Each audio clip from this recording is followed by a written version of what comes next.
Stepmom acts like I'm the other woman whenever I visit my dad, and now I'm ready to confront them both or walk away. I'm 19 years old, and currently away at college. I've always been really close with my dad and my two younger sisters. My parents divorced years ago, and my dad remarried my stepmom about 7 years back. For some reason I can't quite pin down, my stepmom has never really tried to get to know me. Maybe it's got something to do with the fact that, when my dad was still married to my mom, he cheated on her with my now stepmom. To be honest, I found out about the affair back then and, as an immature and hurt 8-year-old, I sent my stepmom a really mean email.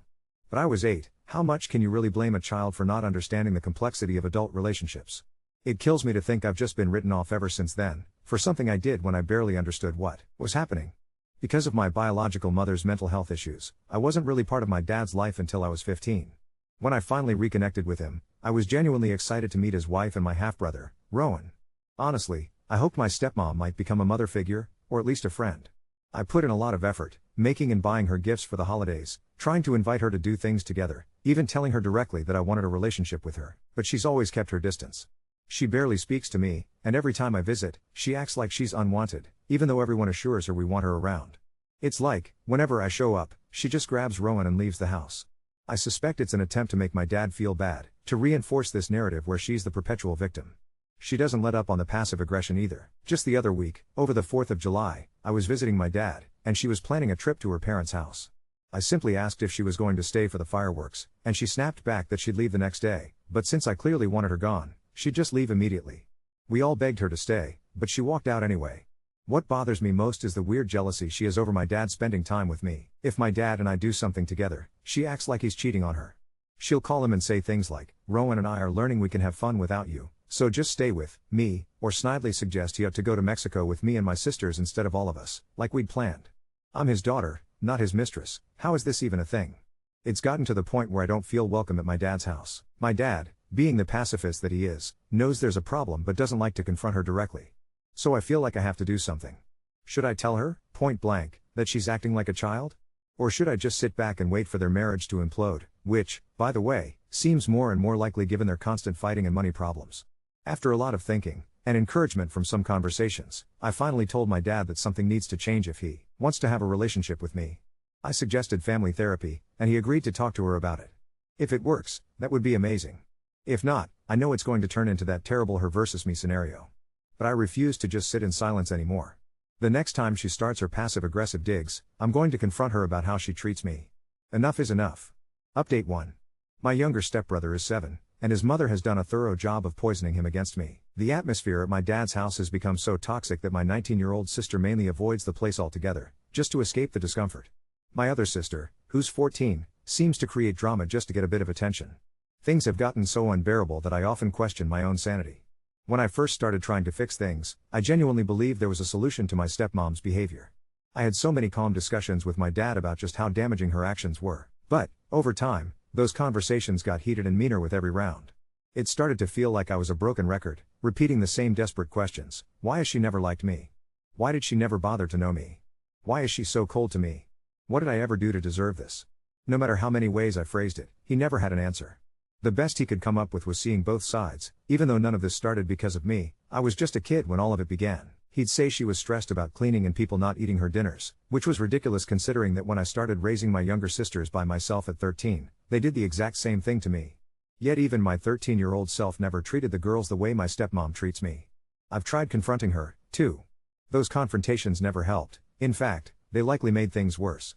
She'd always deny any responsibility and act like I was insane to think something was wrong. Every confrontation devolved into shouting because I'd find myself so frustrated that no one cared. No one saw what I saw, this borderline abuse. The worst part was there wasn't even a single thing to point to. It wasn't one huge blow-up I could recount, it was just 7 years of her acting as if I wasn't even my father's child, while she painted herself as a victim. Explaining that slow, grinding hostility to someone is nearly impossible, and I honestly wish sometimes she'd just lashed out at me. That kind of hate is somehow easier to process than constant coldness. Everything spiraled even further out of control when I had to move back home about 6 months ago because I just couldn't make ends meet. I want to be clear, I wasn't freeloading.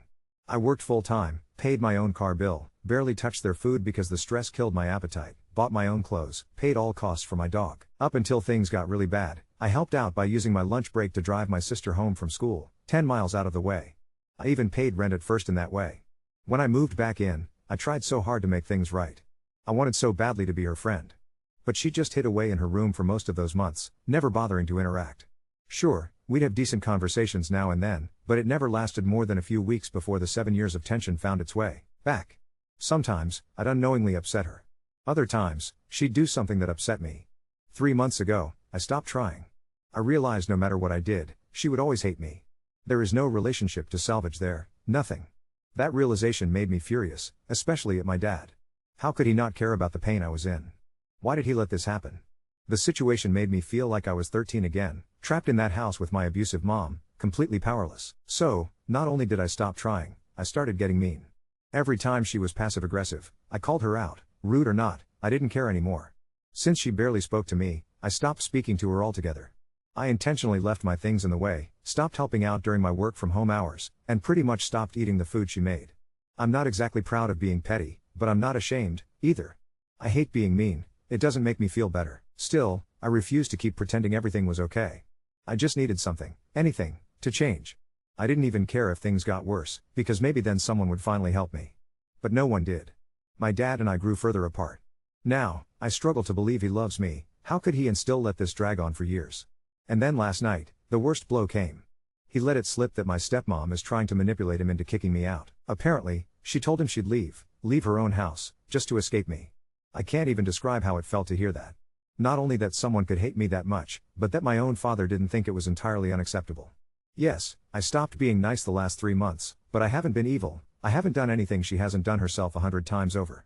There is nothing wrong with me, and I remind myself of that every day. I've done nothing to deserve being forced into making my dad choose between me and his wife. When I brought this up with him, I reminded him that he couldn't just throw me out without going through eviction proceedings, that, by law, he'd have to go through the process. I don't want it to come to that. I have a dog who depends on me, and I refuse to let her live on the street. And from there, the conversation ended. Lately, it's become so clear to me that my dad will never stand up for me. He will never admit there was nothing I could have done that made his wife hate me, nothing besides her own insecurities or jealousy or God knows what, all starting when I was just a child. He will never take my side. He won't admit that my mother abused me for more than a decade, even though the state took us away and the CPS report was scathing. He will never love me enough to protect me, even against someone so obviously in the wrong, and it's absolutely devastating. I'm almost certain I'll have a new place to live within the next week. I'm planning to leave and never come back, unless somehow their marriage ends. I still love my dad, but I am so disappointed in him.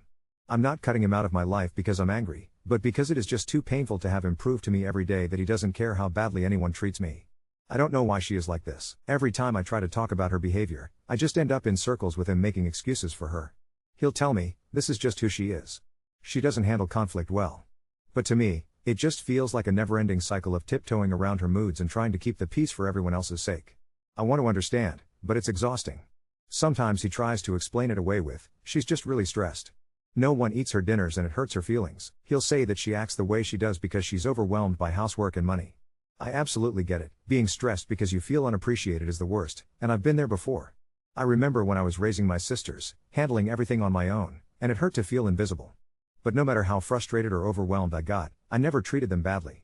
I know what that kind of pressure feels like, but it's no excuse. Feeling stressed gives you a reason to want support, not a free pass to lash out at the people around you. Update 2. I moved out. It happened faster than I expected. A room opened up with a coworker who didn't blink about my dog, and I took it. I packed after work, shoved my life into the back of my car, and did the thing I kept telling myself I couldn't do without my dad's help. He offered, then backed out the morning of because it would make things worse.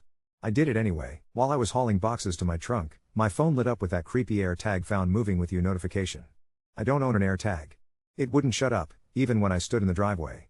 I emptied my tote, checked under the rubber floor mat, then pushed my fingers up under the loose lining in the trunk where the fabric bunches.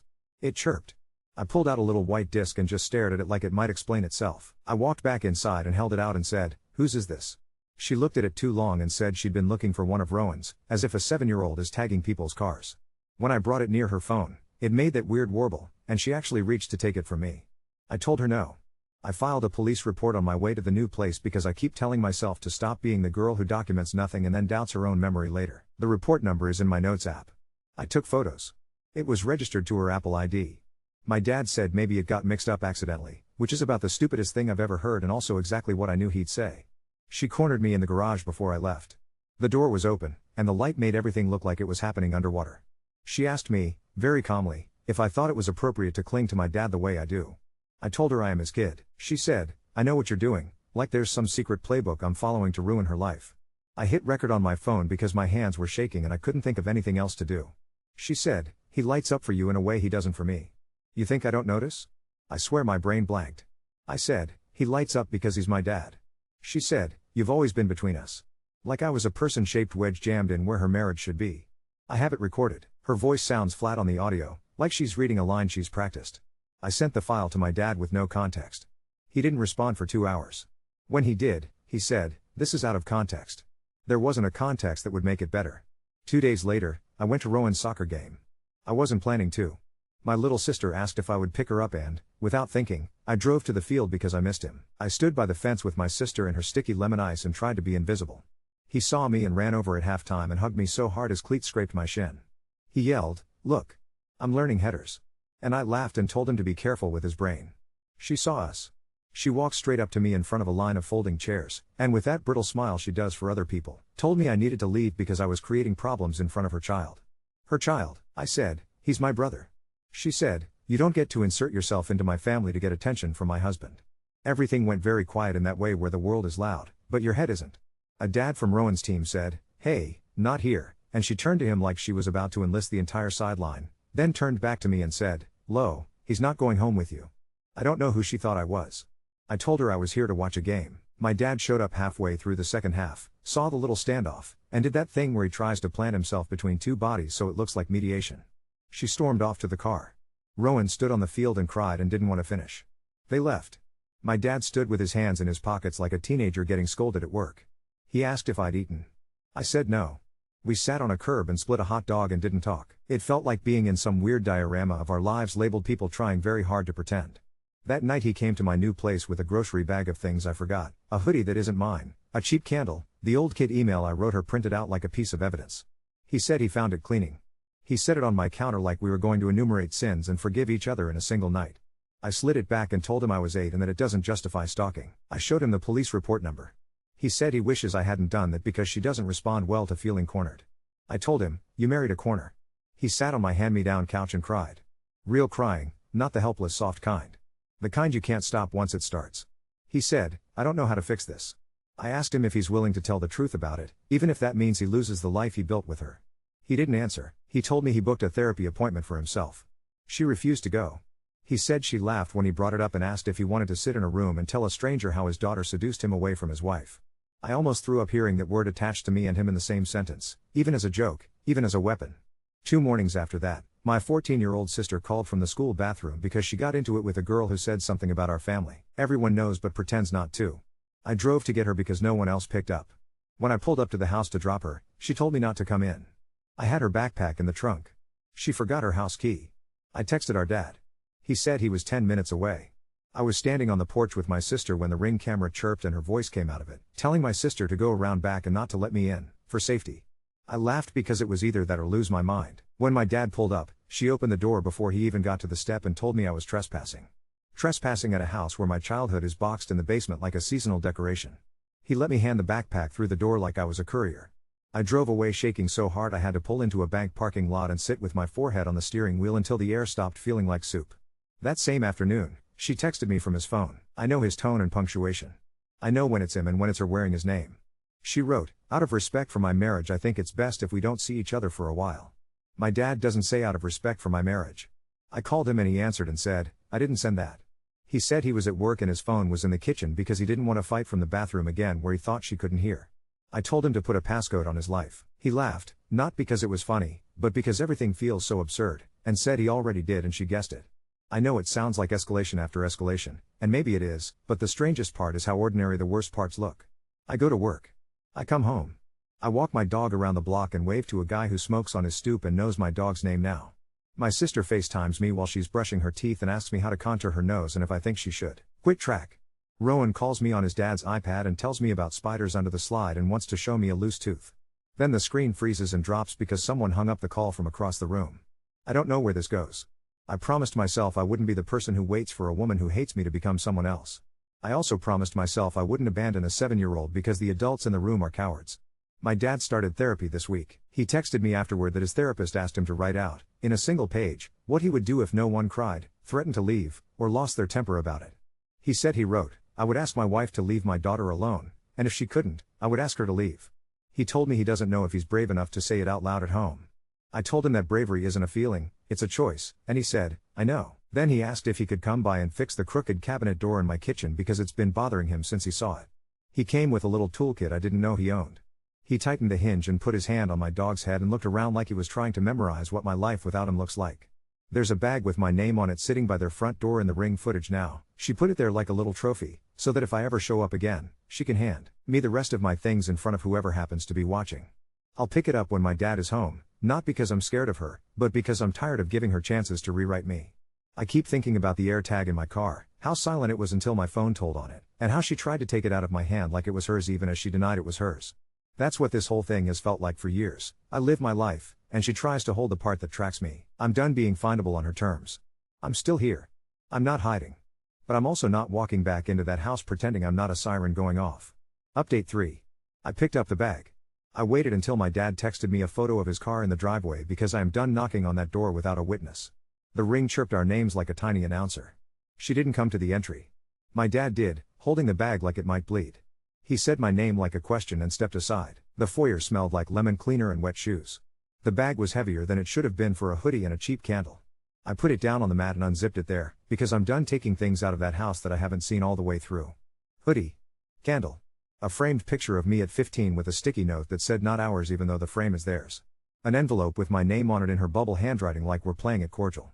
I didn't open it. My phone throbbed in my back pocket and did that low battery whine, and then a second later it flashed the same warning I've started to hate: AirTag found moving with you. I said, "Do you hear that?" He did. It was faint, like a cricket got trapped in plastic. I took the hoodie apart seam by seam, checked the toes of the crumpled socks she'd tucked inside like a prize, and then I found it taped to the inside of the picture frame, under the cardboard. Round. White. Her initials popped up on my phone like a signature at the bottom of a thread. He said her name like a prayer and a curse. She walked out then, wiping her hands on a dish towel, eyes already narrowed like she'd been rehearsing the lines from the hallway. "It's for safety," she said. "There are break-ins on our street." I held the AirTag out. "You thought you'd attach a tracking device to the girl you want out of your house?" My dad sat down on the stairs like somebody took his kneecaps. He put his face in his hands and then dropped them and said, "To the wall, I can't keep pretending I don't know what I'm looking at."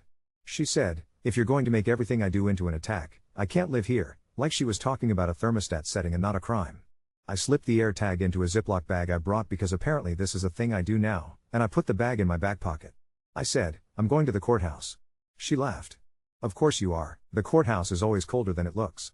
The metal detector guy called me Han and I wanted to crawl up onto the conveyor belt and take a nap in all of the purses buzzing against their own keys. I sat with my hands flat on a Form CH-100 under a poster that said abuse is not always physical in a font that tries too hard to be comforting. I wrote as small as I could to fit everything. The clerk stapled the photos and the police report number and the screenshot with her Apple ID under, registered too. She did not look surprised. She gave me a time and a room. I kept thinking about my handwriting on a judge's desk and wishing for once in my life it looked like I wasn't 12. The judge read fast. He asked one question: "Do you have a relationship where you need to exchange children?" I said no, and then I said yes, because I guess I do, with my brother, even if the law doesn't have a word for that in a drop-down menu. He checked boxes. He underlined no tracking like it was a thing people say out loud in their homes and not a court order. The ink bled a little where his pen pressed. He said, "You need a process server." The clerk slid a sheet with names across the counter like a menu and I picked the second one because the first one's voicemail said he was on vacation. The server called me from the cul-de-sac. He whispered into his phone like the hedges might listen. "She tried to shut the door," he said, "but I'm faster." He laughed, a little breathless, like he'd made the varsity team. He took a photo of the papers in her hand for his file. 10 minutes later my dad texted me a picture of the restraining order on their fridge held up by the orange magnet shaped like Florida. He didn't add a caption. He didn't have to. He and I both know which parts of my family are hurricanes. It didn't stop her, not completely. A no-caller ID number rang me 3 times that night and hung up when I answered. Someone put up a post on the neighborhood site about a young woman walking a pit mix who screams at children, and my neighbor from 2 floors down, who knows my dog's name and my exact brand of scream, sent me a screenshot with an lol that wasn't funny. The order says no indirect contact, and I printed it and taped it inside my front door like I need to be reminded not to gaslight myself when she finds a new way to throw her voice. Rowan called me from my dad's iPad the next day from a house with yellow walls I didn't recognize. He whispered, "There are glow-in-the-dark stars on the ceiling here," and I whispered back like we were spies.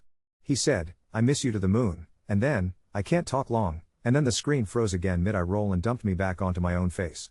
I stared at my reflection until I looked like someone else. I texted my dad, "Where is he?" He said, "Her parents," and then, "I'm figuring it out." He showed up at my place that night with his little black toolkit and the duffel bag we used to take to beach days. He put the toolkit down on my counter and the duffel on the floor like he might pick either of them back up depending on which version of his life he chose. He said, "I told her I won't let her talk about you like that in front of me anymore." His hands were shaking and he still took apart my crooked cabinet and fixed it because that's his language. "She didn't throw anything," he said, "which, in our house, counts as a holiday. She said she was taking Rowan to her parents for the week. She said we needed a break. She said it was me or you and she didn't say it as a question." "Where are you sleeping?" I asked. He said the name of a motel that used to be a Howard Johnson and is now just called Hojo like that made it chic. He tapped the restraining order on my door like it might talk back. "I talked to a lawyer," he said. "He said if I leave the house, it looks like abandonment, so I'm not leaving with a suitcase. I'm leaving with a backpack. He said if she keeps the kid from me, we file." "You don't have to tell me the rules," I said. "Just follow them." He sat on my couch and looked too big for my life and too small for his.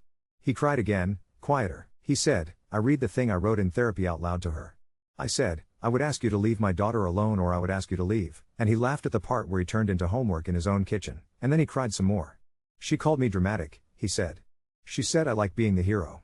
2 mornings later, my 14-year-old sister rang my buzzer at 6:10 a.m. with a backpack and a look that said if I asked questions she'd curl up like a pill bug. She came upstairs and lay down on my rug and let my dog press his whole ridiculous body against her ribs.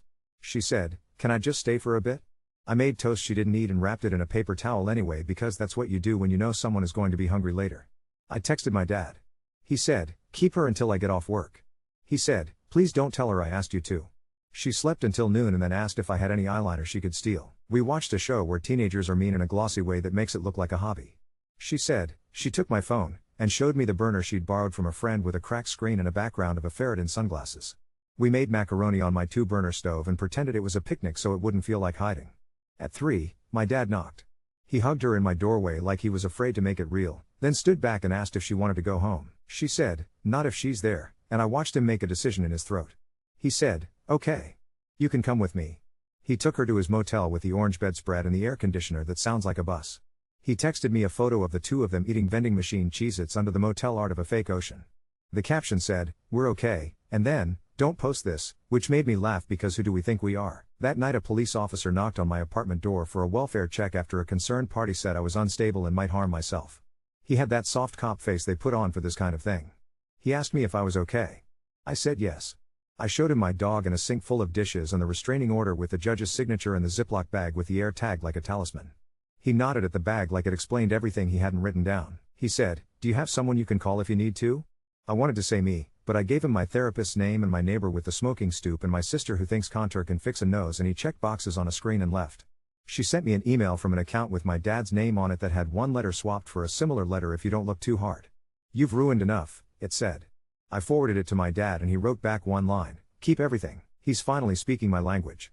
On Sunday, I went to the grocery store by their house because it has the good strawberries, the kind that smell like they remember they used to be a plant. The Ring camera caught me on the sidewalk even though I didn't go near the door. Later my dad sent me a clip because she texted it to him with "She's staking us out," as if I'm a fox in a nature documentary.